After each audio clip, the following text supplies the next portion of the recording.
Pag-impound sa mga sidecar nga gikuha sa mga otoridad sa Cagayan de Oro City nagkagubot. Atong sayron ang detalye sa live report ni Ethel Ipanag. Ethel. Yes, Tech, nagkagubot diyang giharangan sa mga driver sa SICAD o TRICAB ang towing truck sa Roads and Traffic Administration kun RTA. Tungod bot nilang bawiyon ang ilang mga sakyanan nga dalon na sa impounding area.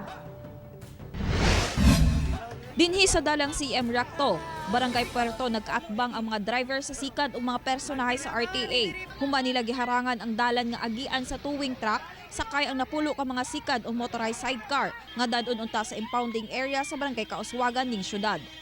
Maong mga sakyanan, gikumpiska sa RTA, human nadakpan ang mga driver ni ini nga misupak sa pagbawas sa pagbiyahe sa National Highway, hinungdan sa kagubot. So dito, nagkakuha ng opportunity ang mga driver sa SICAD. Ilang giilog tong supposed to be impounded vehicle, impounded TRICAB. In pursuance sa ito ang DILG Memorandum Circular 036-2020 pati po sa ito ang Traffic Code or City Ordinance 10551 Series of 2007, pinakauna na ito nga concern mo nang gabawal ta sa mga slow-moving vehicles like tricycle, tricabs, pedicabs, or tricycad sa atong national highways kay for safety reasons, no?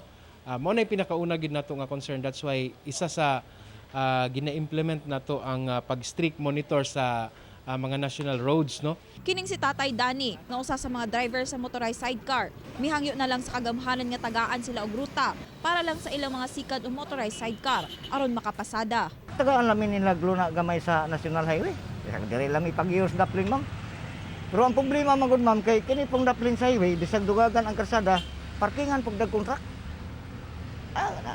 Bisag babanti mo sana, nagi makitaan yung nagi mo parking dia. Muna ng resolusyon nga ihata konta kay pandemic ba yaron.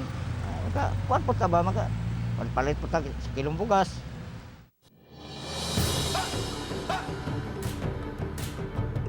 Tekinoon sumala sa RTA nga napungan gilayon nga dili nang dako ang kagubot sa lugar. Dihang miresponde ang kapulisan.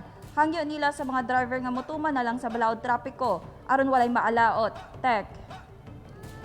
Daghang salamat, Ethel Ipanag.